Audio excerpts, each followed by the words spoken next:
Vamos então nos entregar na mão de Jesus, agradecer a Ele por esta grande oportunidade que nos dá nesta noite, de podermos estar reunidos em nome dEle, Jesus e de Deus, nosso querido Pai, para mais um estudo, para mais um aprendizado que tanto nos faz bem, que tanto nos enobrece e nos faz fortalecidos espiritualmente.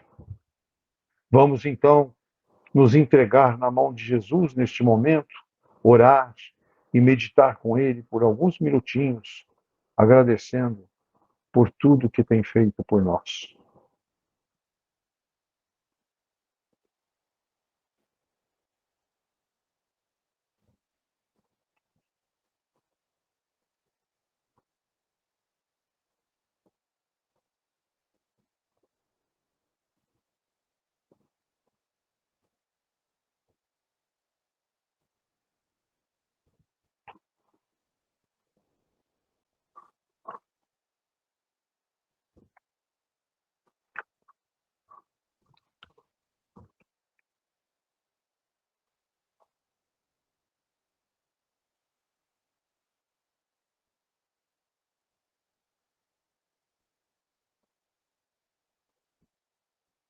Muito bom, momento maravilhoso, né?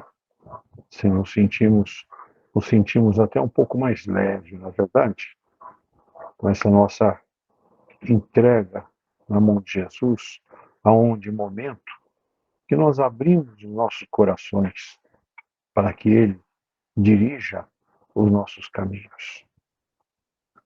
Muito bem, nossa gratidão também à equipe do Dr. Bezerra de Menezes e a ele, principalmente, coordenador de todo esse legado que nos traz o conforto em nossas necessidades, que nos auxilia a superar as nossas dificuldades e as nossas enfermidades. Que Jesus ilumine e abençoe cada vez mais o caminho de todos. Que assim seja. Muito bom. Estamos estudando o capítulo 21 e hoje nós estamos no item 10. O item 10 tem o título Os Falsos Profetas da Erraticidade.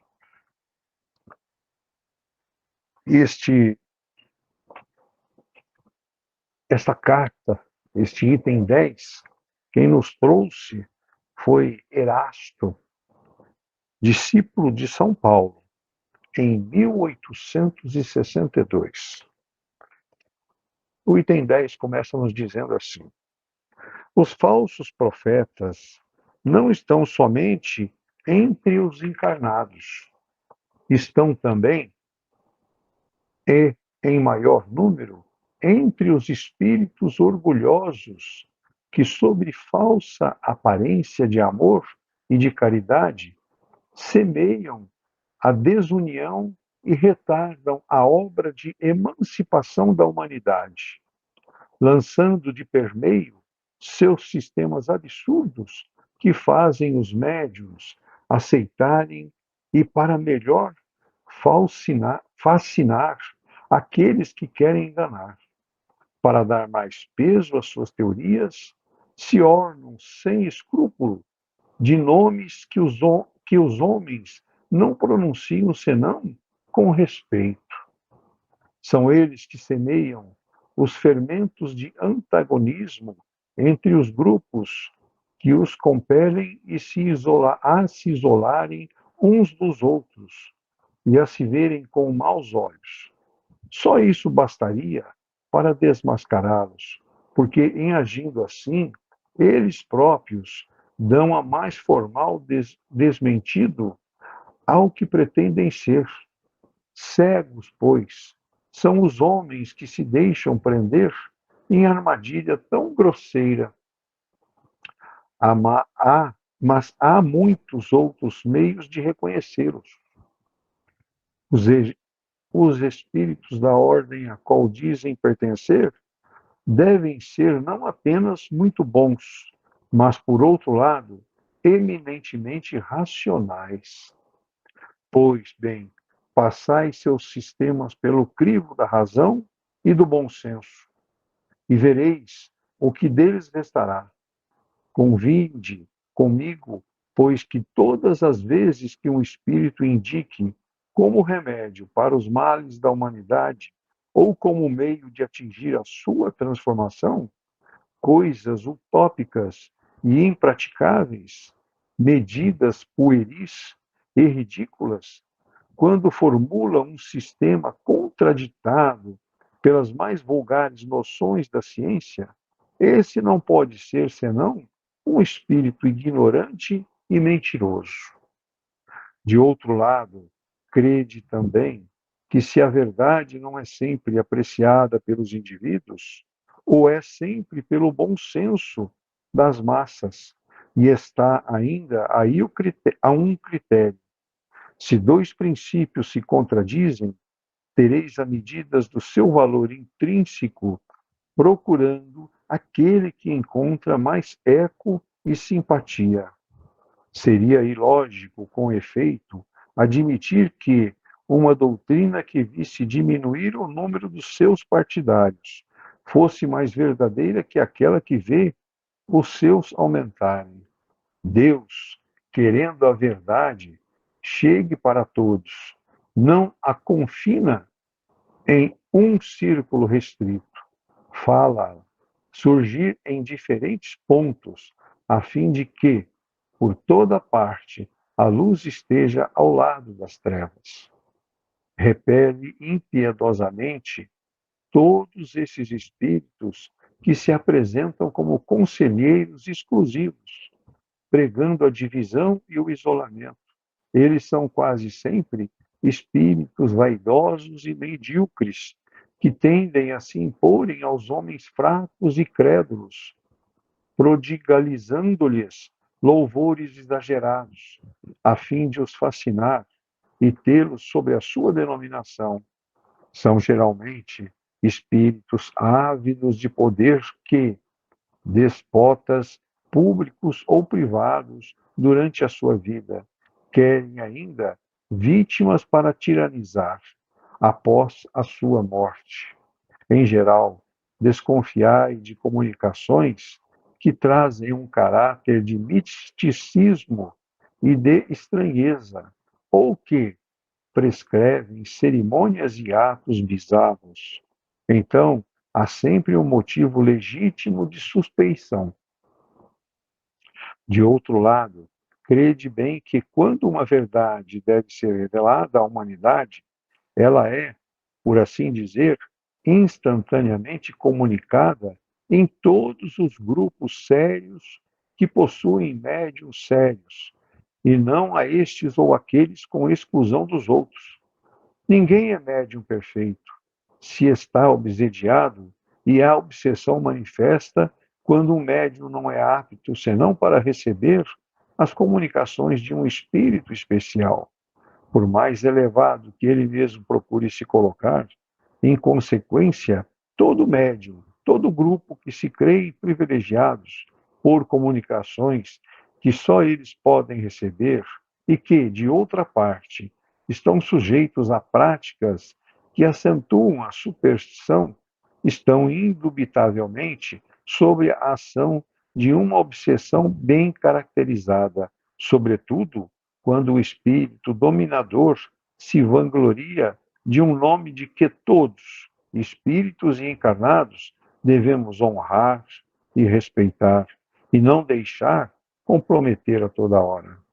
É incontestável que, submetendo ao cadinho da razão e da lógica todos os dados e todas as comunicações dos espíritos, será fácil repelir e a absurdidade e o erro. Um médium pode ser fascinado, um grupo enganado, mas o controle severo, outros grupos, o conhecimento adquirido, a alta autoridade moral dos chefes de grupo, as comunicações dos principais médiuns que recebem um cunho de lógica e de autenticidade, de nossos melhores espíritos farão rapidamente justiça a esses ditados mentirosos e astuciosos, emanados de uma turba de espíritos enganadores ou maus. Ver a introdução, o parágrafo 2º do Controle Universal do Ensinamento dos Espíritos, o Livro dos Médiuns, no capítulo 23, sobre a obsessão. Muito bem, bastante instrutiva a nossa lição de hoje sobre a espiritualidade, né?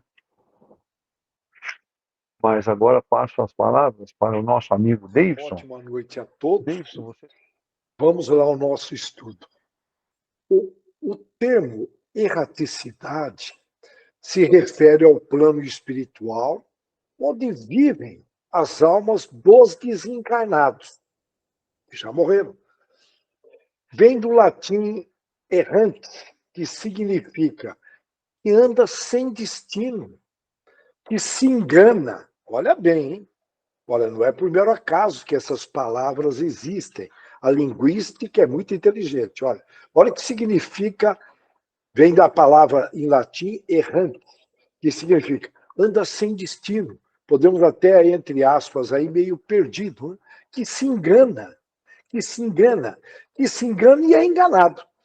Kardec denominou errantes aos espíritos que estão no plano espiritual, espíritos ainda em desenvolvimento, estão se desenvolvendo, aprendizes, sujeitos a erros e às reencarnações.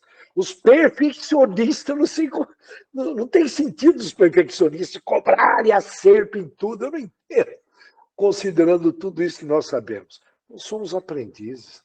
O espírito pode reencarnar quantas vezes necessitar para o seu desenvolvimento, sem perder a sua individualidade, mudando apenas de personalidade. Isso porque, a cada reencarnação, ele sofre a influência do novo corpo, do novo ambiente e, principalmente, sociocultural, da nova família, dos amigos, porque a cura, lembra, está nas relações. A gente aprende muito nas relações, com pessoas que gostam da gente e pessoas que também não gostam. A gente aprende muito, muito. Quanto tempo o espírito fica na erraticidade? No entanto, ele pode ficar aí, olha, algumas horas ou milhares de séculos. Ele está nessa estrada evolutiva. Repare bem, ele pode ficar algumas horas, aí depende do estágio do espírito, há milhares de séculos. E, portanto, mais tarde, menos tarde, o desencarnado terá de voltar a se reencarnar, a vivência reencarnatória. Isso está no Livro dos Espíritos, questão 224. Olha, relembrando que profeta é aquele que profetiza, que mostra caminhos, que traz orientações perante o futuro, que hoje, graças a Kardec, nós chamamos de médiuns. Naquela época eram profetas. Portanto, foi Kardec que trouxe essa contribuição. Portanto, os médiuns são os profetas dos dias atuais. Estão presentes em todas as religiões. Todas. Eu conheço uma evangélica que é médium. Ela bateu o olho em mim e já veio falando.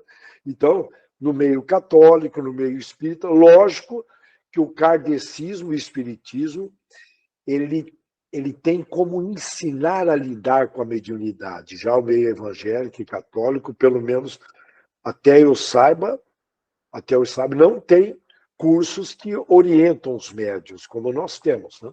Como lidar. Lógico que eles estão aí estudando ali por baixo do pano, a gente sabe disso, o livro dos médiuns, o livro dos espíritos, mas eles não têm toda essa educação que nós temos, que Kardec trouxe, né, em termos práticos. Nós temos muita vivência. Nesses itens anteriores, nas semanas passadas, nós estudamos sobre os falsos, aqui o mundo tem muita falsidade, muito fingimento, os falsos profetas encarnados. Agora nós vamos estudar sobre os falsos profetas desencarnados, que estão aqui ao nosso redor. Estão profetizando ao nosso redor. Para saber quantas vezes você reencarnou, se você dá uma pesquisadinha no Google, a numerologia indica que você deve somar a data do seu nascimento. Por exemplo, eu nasci... Vamos pegar um exemplo aí de uma data qualquer. Ó, 15 de março de 1997. 15, ó. Você soma 1 mais 5, que é o 15, março, mais 0, mais 3, como é 1997, soma mais 1, mais 9, mais 9, mais 7. Não sei se eu consegui passar. Você pega 15 de 03 de 1997, separa cada algarismo e soma. Lógico que não dá para acreditar nisso, né? Mas está no Google. Aí eu fiquei pensando, possivelmente veio de um falso profeta. Como? Né? Eu, sinceramente, eu só boto fé que vier uma psicografia de alguém muito sério e a ciência também está comprovando. Mas está aí no Google e tem muita gente que acredita. Já no meio espírita é comentado, o espírita junta estudiosos, entre aspas, sérios, e nós temos aí uma média de 170 reencarnações. Esse exemplo que eu dei, 15 de 03 de 1997, somando só dá 35 reencarnações. É muito pouco, considerando que a gente vivia muito pouco. A nossa vida útil, a nossa longevidade, era uma média muito baixa. Teve época aí de morrer. As pessoas morriam numa média de 25 anos, depois foi aumentando. Hoje está uma média altíssima e está aumentando cada vez mais. Né? Então, não cai nessa, tem que desconfiar. A palavra é essa. O falso profeta da erraticidade, além de trazer informações duvidosas, eles utilizam como estratégias, foi bem claro o texto, semear, estimular a desunião. A desunião. Diferenças que não são defeitos, falas inadequadas. E eles não conseguem impedir o progresso, mas podem retardar. Eles conseguem atrasar o progresso.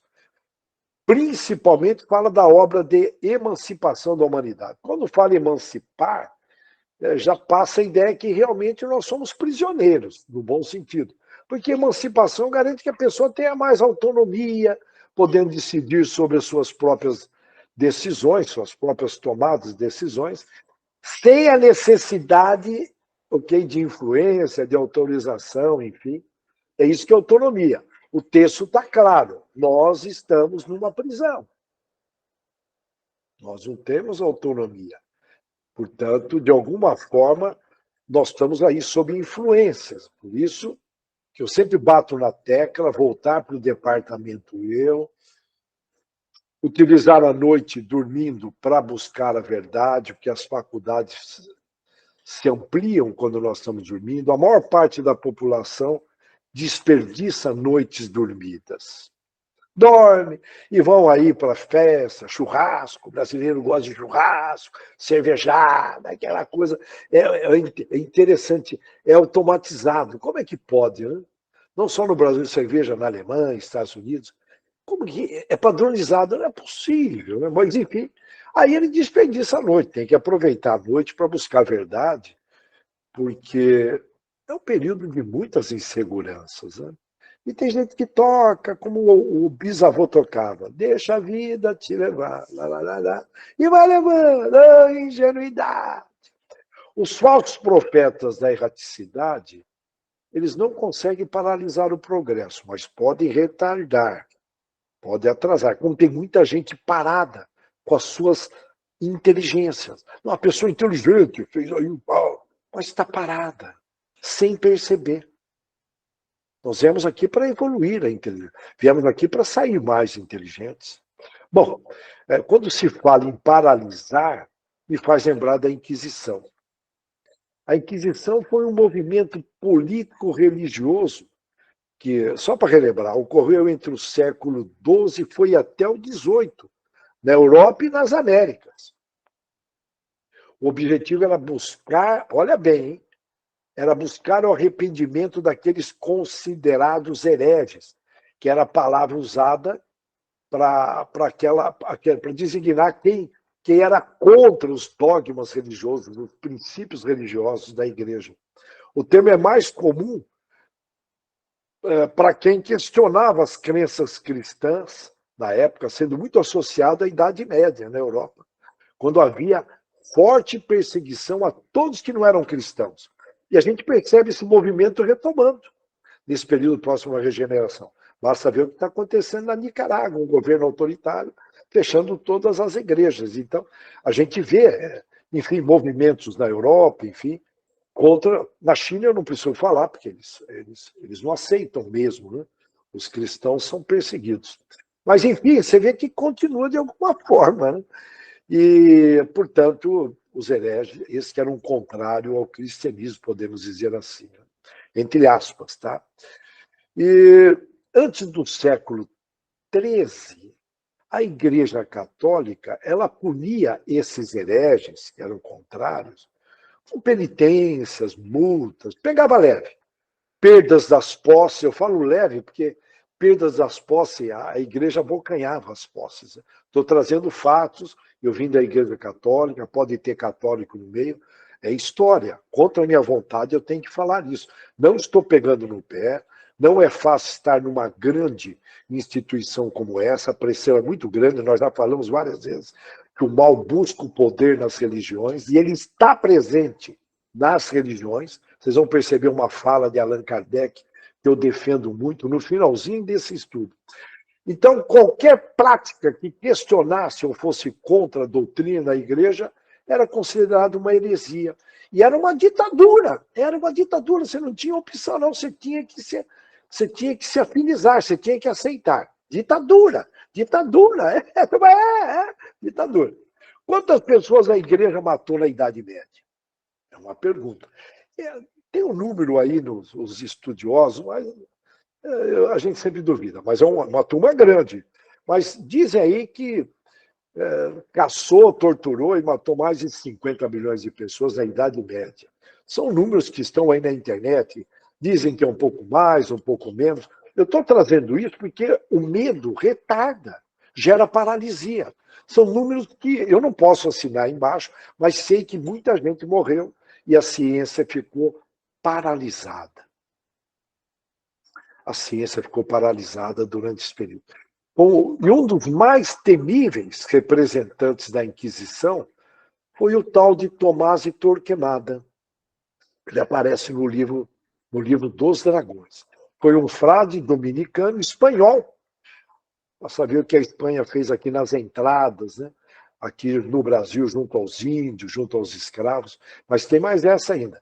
Ele promoveu uma caçada feroz. Detalhe, contra os bígamos. Bígamos, pessoa que tem aí 2 cônjuges, né? Tem amante, por adultério. A perseguição era em cima dessa turminha. Judeus já eram perseguidos naquela época. Desde os egípcios. Olha, o povo judeu, né? Eu estou falando desde aquela época, é antes, né? Foram escravos lá no Egito, bem antes. Agiotas, ele perseguiu os agiotas. Homossexuais eram perseguidos também, bruxas e hereges. A igreja perseguia. Como os falsos profetas atuaram aí? Para pensar. Eles falavam em nome de Deus. Eu vi uma notícia hoje que o maior representante russo, ortodoxo, está defendendo a guerra. Ele chama de guerra santa. Hoje. Então, vejam bem, tem nossos motivos políticos, não vou entrar na questão, é uma causa nobre, globalismo, satanismo, ele vem lá com os argumentos dele, e alguns têm fundamentos, mas você vê que a gente para pensar, por favor, não dá para assinar embaixo, mas esse movimento da Inquisição totalmente contrário ao cristianismo. Vocês acham que não tinham falsos profetas ali influenciando os grandes mandatários da igreja? Sim. Nós não podemos julgar, porque, inclusive, nós poderíamos ter estado lá. E não só por isso também, né? Mas pela ingenuidade na época. Aí, a partir do momento que chega Allan Kardec clareando, no momento exato, designado por Jesus, aí sim, a gente sobe de patamar. Não estamos julgando, uma vez que que criou-se uma igreja, a gente sabe que existem pressões de todos os lados, principalmente da erraticidade, influenciando. Tá? Então, não estamos julgando, não é fácil suportar se não tem conhecimento pleno. Tá? Então, por favor, interpretem bem, e não temos condições mínimas. Possivelmente nós, nos lugares dos grandes mandatários da Igreja Católica, estaríamos fazendo o mesmo. Não dá para julgar. É uma outra situação, outro ambiente, uma outra energia mental pesada, não era fácil. E aí, vejam bem, mas geralmente esses falsos profetas, eles vêm com regrinhas assim que não tem sentido. E usa-se o termo sistema. O que é um sistema? É um conjunto de processos. E o que é um processo? Olha, sistema é um conjunto de processos. E o que é um processo? É um conjunto de atividades interdependentes visando ali um objetivo, que nesse caso aí, falsos profetas, são objetivos zombeteiros, de retardar, de fazer com que não evolua a população em termos intelectuais e morais. Tem centros espíritas que ouvem falsos profetas da erraticidade, que com o tempo vão abraçando essas regras sem lógicas. Por exemplo, não poder cruzar as pernas durante uma reunião de esclarecimento. Não está em Allan Kardec que não pode. Tá? Não vou criar aí polêmica. Tem alguns centros que falam tem que pôr as duas mãozinhas nas pernas. Não está em Allan Kardec. Alguém criou essa regra, que as energias vão circular. As energias circulam pelos centros vitais. Não, e, lógico, cruzar o braço demonstra. Desculpa, aqui encostei no celular. Cruzar os braços demonstra que você não está nem aí, tal. Mas é questão de bom senso aí. Enfim, tem umas regrinhas que vão entrando que a gente fala, caramba, eles vão zombando, vão entrando, aí o povo aceita, não questiona, não estuda. Esse é o Brasilzão. Fala, olha, o cara é boa gente, ninguém vai lá pesquisar, né? Para votar, eu digo, não tem, ninguém pesquisa, vai na conversa, né? Então é fácil de dobrar. Né? Um espírito que se autodenomina profeta, olha bem, por exemplo, ele sugere que a tampa da água a ser fluída, a tampa da garrafa, desculpa, tem que estar aberta. Eu já ouvi isso em centro. Não, lá na casa outra vez a gente deixa fechado. Não tem sentido. Então a gente ouve cada abobrinha. E aí eu vou contar um caso aqui que foi publicado, olha, foi publicado num blog da ABPE.org, portanto, é um blog da Dora Encontre. Isso aconteceu, um caso publicado em 23 de julho de 2017. Ocorrido, sabe aonde? Na Federação Espírita do Estado de São Paulo. São Paulo. Um companheiro espírita, cujo nome Cláudio Arouca, está no blog dela, eu pesquisei. Ele ficou desaparecido por mais de 48 horas. Você imagina, o companheiro foi na casa espírita, lá na Federação, o Cláudio Arouca, está documentado isso, e ficou desaparecido por mais de 48 horas. E a última notícia que se tinha dele é que ele estava na Federação, lá em São Paulo. A família, depois de algumas horas do desaparecimento, desesperada, procurou a Federação, a instituição, pelo que narraram, não foi bem acolhida, não lhe foram fornecidas gravações das câmeras, que tinha câmera, e ninguém procurou pelo desaparecido lá na Federação. Apenas 48 horas depois, receberam da própria Federação, você vê quando cresce, se perde, né? Estatal, fica meio perdidão. Tá? Eu não estou aqui julgando todas as estatais, mas é tão grandona, inchada, que perde o controle. E um telefonema dizendo que o corpo tinha sido encontrado no banheiro da Federação, somente 2 dias depois. Mas nem assim, a família desse camarada Arouca não foi bem tratada. Não puderam ter acesso imediato ao familiar, o Arouca, que havia morrido de um infarto, porque estava tendo uma festa na Federação. Vai lá saber Uma festa da federação. Depois de muitas horas, o corpo já em putrefação, do que não puderam fazer nenhum velório. Ele foi retirado além. E, além do mais, foram destratados pela diretoria. Esse caso ocorreu. Não dá para a gente se surpreender, porque é uma instituição que, um tempo atrás, teve uma briga por cargos e poder.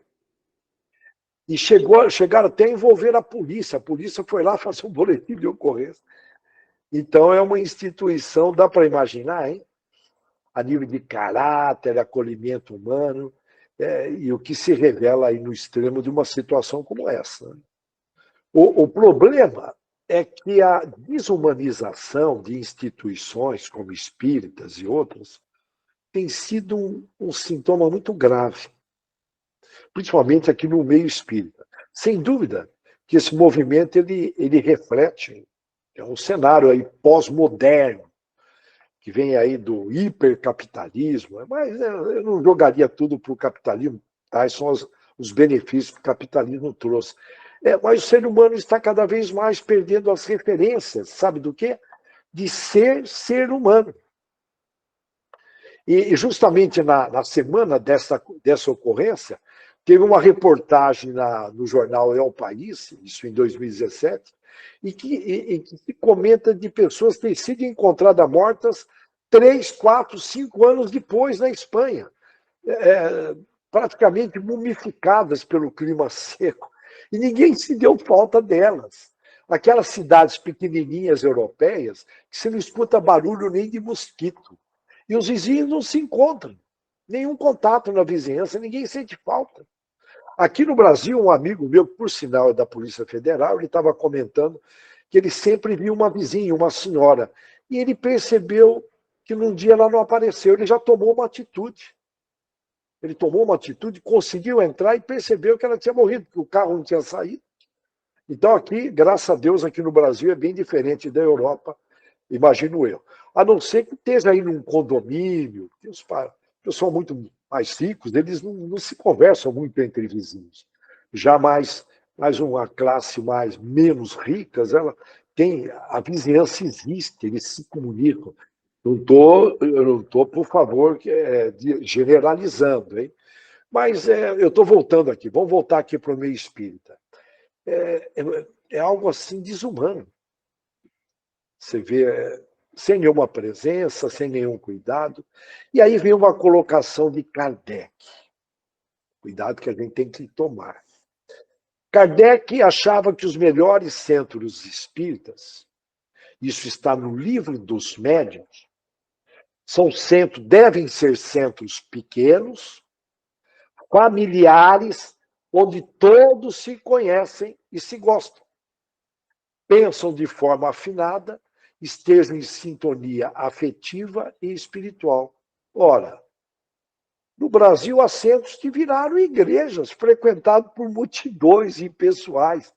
Tem até alguns com catraca eletrônica. Eu não vou entrar em detalhes, onde não há nenhum aconchego, nenhum olho no olho. E se alguém que, mesmo frequentando a instituição há anos, tiver um comportamento fora da regra, é reenviado, não estou dizendo que ocorre isso, é um atendimento fraterno, esse reincidente é expulso sem compaixão. Eu tenho caso e tem história aí para contar. Mas eu não vou dizer muito, porque o nosso tempo urge. Claro que nada disso tem a ver com os princípios como fraternidade, amor ao próximo, caridade, ou o que você quiser usar de termo. Vocês têm dúvida que deve ter ali um profeta falso com uma conversa maravilhosa? Hã? Vocês têm dúvida? Alguém tem dúvida? São centros em que a burocracia tomou lugar da relação humana, o afeto foi colocado em segundo plano. Lógico, é evidente que num contexto desses, os espíritos superiores, eles não têm como atuar. Eles acabam se afastando. Olha, nós temos tempo ainda, tem um texto, olha, só para vocês sentirem aí o que é Foram os absurdos, hein? Se a gente viajar pelo Brasil visitando centros, nós vamos ter surpresas aí absurdas, viu? Absurdas. Por isso que tem que estudar. Uma das primeiras palestras que o Wellington Balbo, ele escreve no Jornal do CA, que eu não o conheço pessoalmente, mas admiro os textos dele, um rapaz novo, viu? Uma das primeiras palestras espíritas que ele assistiu, ele comentando, ele diz que foi muito intrigante. Ele comenta da seguinte forma: lembro-me de que tinha 24 anos, embora conhecesse pouco da doutrina codificada por Kardec, a curiosidade dele era se aprofundar conhecimentos. E como disse, é melhor pegar na fala dele. E como diz, a primeira palestra a gente nunca esquece. E ele comenta que ele não se esqueceu mesmo. Após a leitura do Evangelho e comentários, o dirigente chamou diversas pessoas da plateia, formou uma fila indiana. E todos começaram a percorrer o salão, entoando cânticos, que para ele não conseguia traduzir. Bem, ele comentando, naquele dia ele saiu do centro estranhando o comportamento do dirigente, porque os poucos livros que ele havia lido mostravam uma outra face do espiritismo. E após algum tempo de conhecimento, ele percebeu que estavam fugindo do Kardec. E o comportamento daquele centro não tinha nada a ver com os postulados do pedagogo francês, o Kardec. E aí ele passou a refletir, olha só o que ele coloca no texto dele. A liberdade de expressão é um direito da criatura. No entanto, é imperioso admitir que existem locais para livre expressão. Inconveniente, por exemplo, a pretexto de liberdade de expressão, tomarmos a palavra do tempo, além do tempo que nos é de direito, enfim, perder tempo com coisas que não agregam valor. Fica melhor assim, fugindo do foco. Né?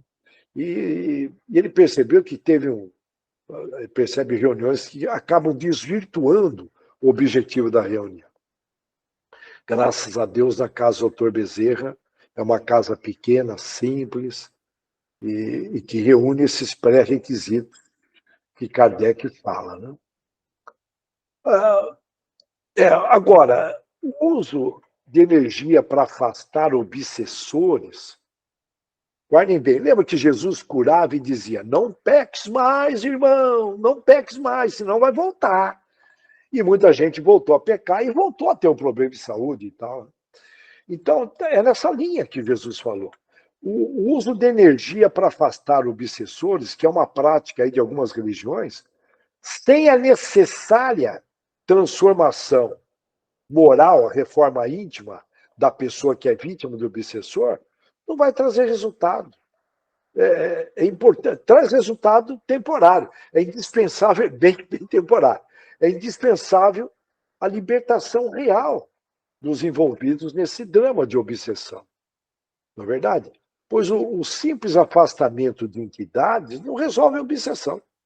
E eu busquei um artigo na revista O Espírita, de Calcide Sá Roriz, Calcide Sá Roriz, Calci, no artigo Desobsessão por corrente magnética. Criar uma corrente magnética para você provocar uma desobsessão. E ele deixa esse questionamento: é possível? A proposta da corrente magnética parte de uma base falsa, qual seja, de que o espiritismo exista para atender na prática a prática desobsessiva. Aí atender um grande número de pessoas, ganhar escala, massas.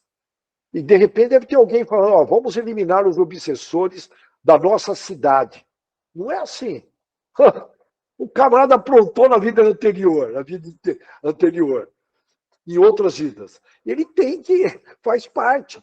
O que vai realmente provocar é exatamente ele progredir, porque aí, naturalmente, o espírito se afasta, o obsessor. Portanto, essa ideia de corrente existem, eu estou trazendo aqui porque ele trouxe esse artigo, eu não sabia, para mim é novidade, E interessante que esse assunto de desobsessão por corrente, várias pessoas, à distância, opa, tem que tomar cuidado, né? Que tem alguns espíritas ainda nessa hipnose. Repetimos que sobre o tema, os espíritos ainda não enviaram nenhuma orientação a respeito. Pelo que eu saiba, o próprio Calci também fala da mesma forma. As pessoas aceitam e não questionam. Eu tenho um caso aqui em Bauru, isso eu fiquei sabendo, considerando, isso na época de estudo, eu tinha amigos fazendo estágio aqui na rede ferroviária noroeste de Bauru. É uma história antiga. Tinha um senhor, que acho que zombaram dele, falou, olha, o senhor toda manhã chegando aqui, o senhor tem que dar uma batidinha nas rodas do trem, rodas metálicas. Ele pegava um martelinho e dava uma batida. Eu falei, não é possível. Sim, isso ocorreu aqui em Bauru há muito tempo atrás. Por isso, eu estou pegando um exemplo, imagine o que tem de gente aí sob influências, vacilando. Por isso tem que estudar e evoluir no intelectual, evoluir no moral.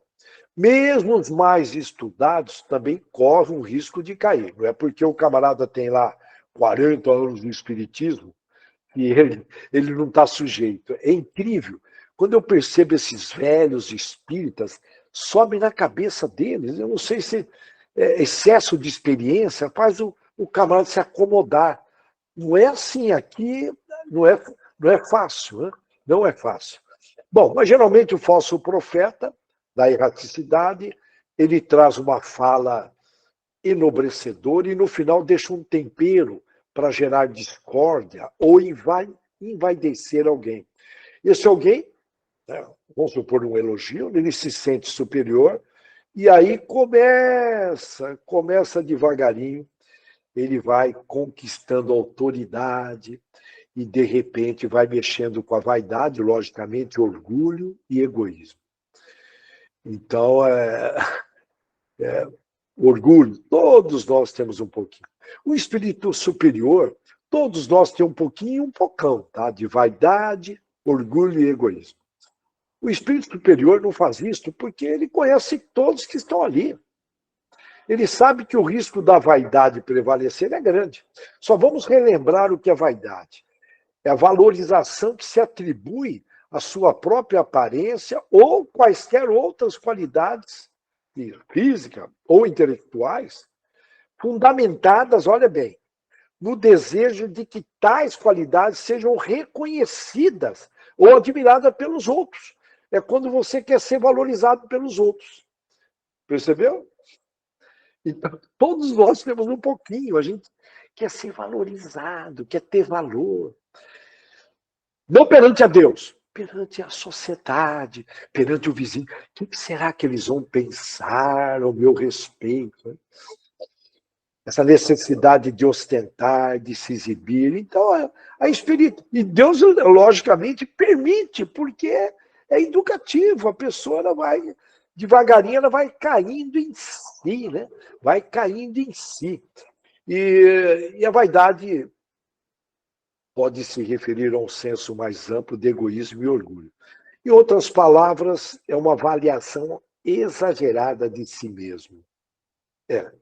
E os estudos acadêmicos identificaram dois tipos de vaidade, só para fechar, sendo que uma delas é a vaidade física, que diz respeito à beleza, à atratividade física, que, nossa, geralmente as mulheres faz parte, lógico, mas tem muita gente que exagera, né? E outra é chamada de vaidade de atendimento, de atingimento. Se refere ali você alcançar os objetivos, tanto pessoais, profissionais, nos ambientes. Então, você cria uma imagem ali. Então, enfim. Qual é o melhor remédio para a vaidade? A humilhação. O antídoto da vaidade é a humilhação. Isso não tem nada a ver com a gente se humilhar, não. Mas encarar o outro de uma forma mais igual.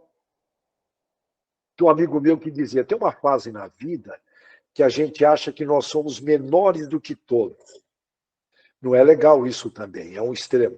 Já tem uma outra fase, que aí entra a vaidade, barra orgulho, que a gente acha que nós somos melhores do que todos. Depois tem uma fase, ele falava, de muito equilíbrio, depois de muita vivência, que você descobre que nós somos praticamente iguais. Olha que legal, né? Então, olha, lógico, falar sobre orgulho, sobre egoísmo, dá uma conversa danada. E todos nós temos experiência de sobra nessa área. E tem uma frase que eu gosto muito. Seu orgulho, mas o meu orgulho é igual a gente não se falar nunca mais. Olha que legal. Quer dizer, a origem da inimizade está aí. Eu vou repetir. O seu orgulho, mas o meu orgulho é igual a gente não se conversar nunca mais. Não é fácil. Nós temos que refletir, né? E a gente sabe que o egoísmo acaba causando isolamento social, geralmente em asilos, geralmente. Pais abandonados, geralmente, eu não estou generalizando, hein? A maior parte são pais que foram extremamente egoístas. Extremamente egoístas, tá? Então, e aí, logicamente, eu só queria aqui trazer bem no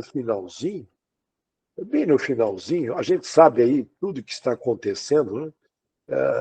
É sempre bom lembrar, já estou praticamente terminando, que até alguns escolhidos por Jesus, escolhidos, caíram.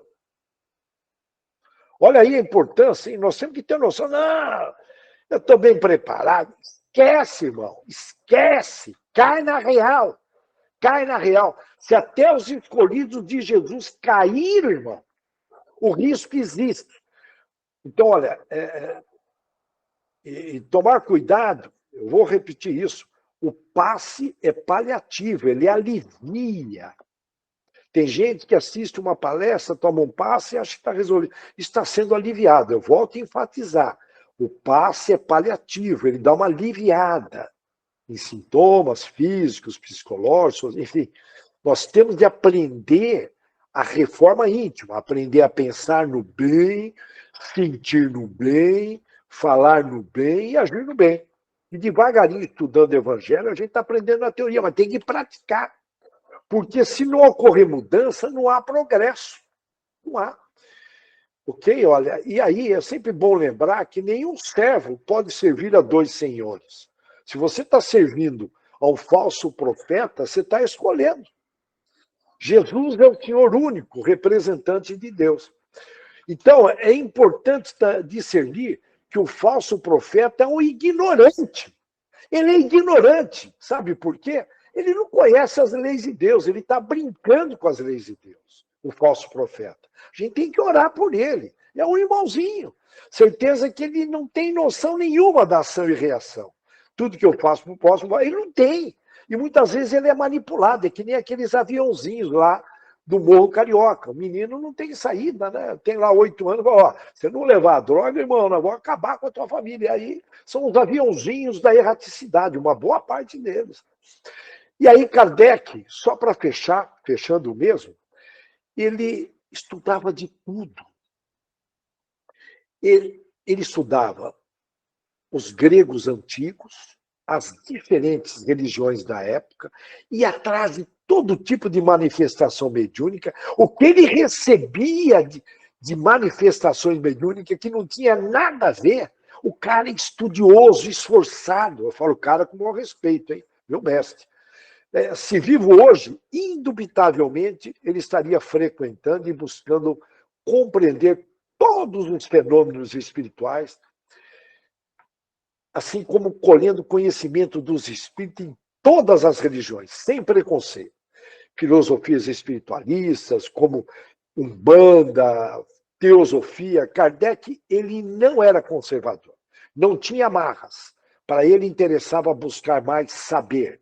Quanto mais a gente investe no conhecimento intelectual e no conhecimento moral, menores são as possibilidades de um espírito nos enganar. Eu desejo a todos uma extraordinária semana, com muito estudo, com muito esforço, com muita dedicação, em todas as áreas, colocando amor em tudo que a gente faz. Que assim seja. Muito bom. Palavras bastante esclarecedoras, orientativas, para que a gente possa se instruir um pouco mais, né? E fica aí a sugestão. Vamos praticar tudo isso que foi colocado nesta noite. Vamos vigiar e orar, não é verdade? E isso é o que nos fortalece. Muito bem. Vamos agradecer a Jesus por este momento que tivemos. Não teremos hoje a palavra presencial do Dr. Deolindo, mas tenho certeza que ele está junto de nós neste momento, nos abençoando, nos iluminando, trazendo conforto para as nossas necessidades. Que Jesus o abençoe, o ilumine e o fortaleça para que ele possa estar sempre ao nosso lado, nos ajudando e nos amparando em todas as nossas dificuldades. Vamos então, neste momento, vibrar e orar por todos os nossos irmãos, com os nomes no grupo de cura, no grupo de estudo, que precisam desta luz, deste amor, para que sejam fortalecidos e curados. E irmãos que estão presentes no nosso estudo desta noite, que sejam iluminados também e abençoados por este amor, esta energia que nos cerca, que nos ampara e que nos fortalece. Que nossas águas ao nosso lado sejam ali depositados todos os remédios necessários para a nossa saúde física e saúde espiritual. Que Jesus ilumine e abençoe a todos. Que a luz divina esteja presente em cada coração. Nossos irmãos que estão em hospitais precisam das nossas vibrações de amor e carinho. Vamos orar e vibrar em favor de todos que se encontram hospitalizados. Irmãos que estão em clínicas de recuperação, em clínicas de repouso, aos moradores de rua, que a luz divina os aqueça e os fortaleça. Pai, abençoa também a todos os nossos familiares desencarnados, necessitados do nosso amor e do nosso carinho. Gostaria também de salientar, hoje temos aí o retorno da nossa colega Sueli Corral, fortalecida e recuperada. Recuperada em termos que está em recuperação, mas que será fortalecida cada vez mais por esta equipe maravilhosa do Dr. Bezerra de Menezes. Que ela receba todas as bênçãos neste momento e seja iluminada e abençoada carinhosamente.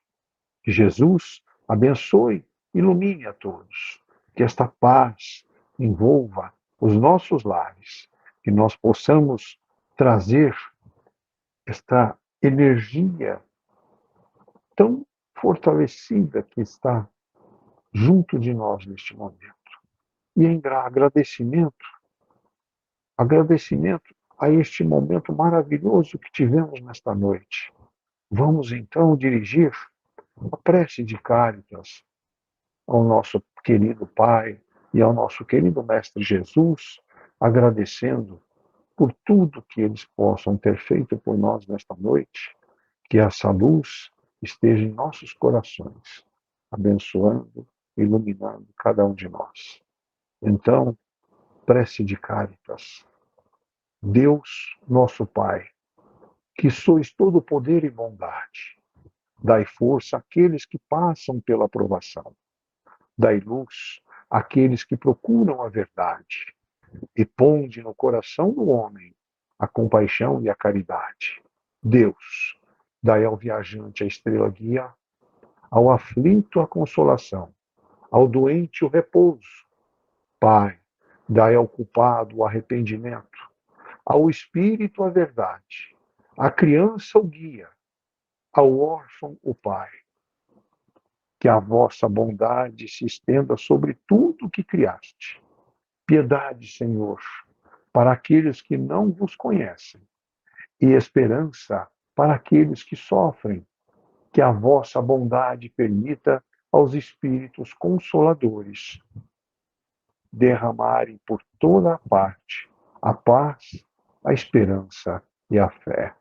Deus, um raio, uma faísca do vosso divino amor pode abrasar a terra.